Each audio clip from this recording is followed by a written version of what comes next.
mountain of the one who brings good news.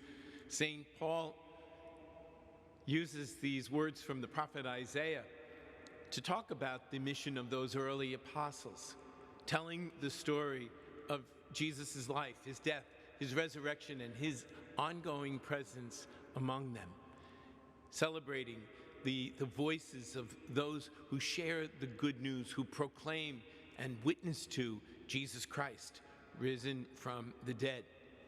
What great words that Paul uses to describe, in particular, the Apostle Andrew, whose feast we celebrate today.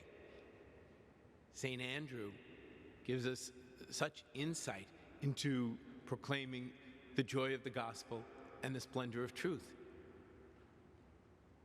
Andrew was always bringing people to Jesus. Paul asked the question, how will people know unless somebody tells them? How will they believe unless they know? And how will they know unless somebody tells them? Well, thank God for the witness of those apostles. Thank God for the witness of Andrew. Even before Jesus' death and resurrection, it was Andrew who would bring people to Jesus. He started right then and there in that first encounter. We heard in the gospel how Jesus calls Andrew and Peter to follow him. But it was Andrew who saw Jesus from afar, said, "Master, where do you stay?" Heard Jesus say, "Come and see." And it was Andrew then who went back to his brother, Simon, who would become Peter, and said, "You've got to come. We found the Messiah. Come and see."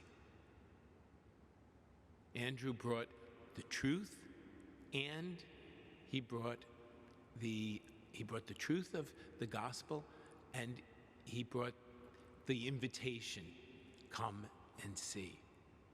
So when they're out there fixing their nets and Jesus says, "Okay, guys, come and follow me," they could drop everything and walk after him. Soon after, James and John, the same thing.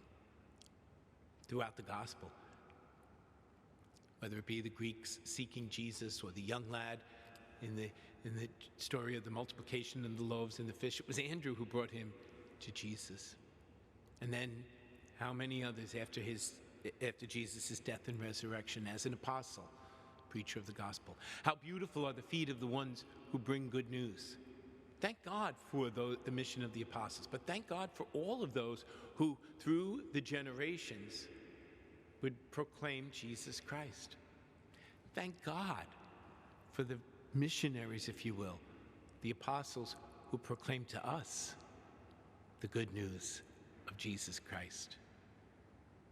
How beautiful are the feet on the mountains of the ones who bring good news.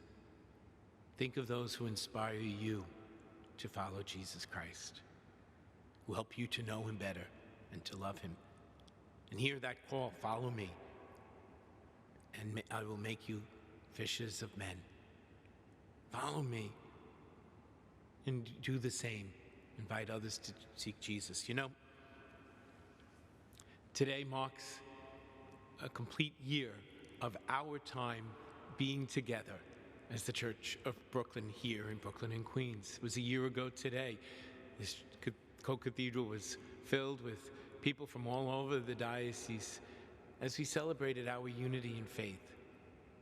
Your beautiful welcome to me lifted me up, and as I look over this last year, I echo those words of Paul, how beautiful are the feet of the ones who proclaim good news. Having met so many of you through the course of this year, I'm constantly inspired, lifted up. I thank you for helping me to know Jesus Christ better and to be more convinced of his love, on fire to share that with one another. I thank God for the gift of being here in Brooklyn and Queens. And I thank God for the rich, vibrant church that he has brought together, calling us out, ecclesia, calling us out.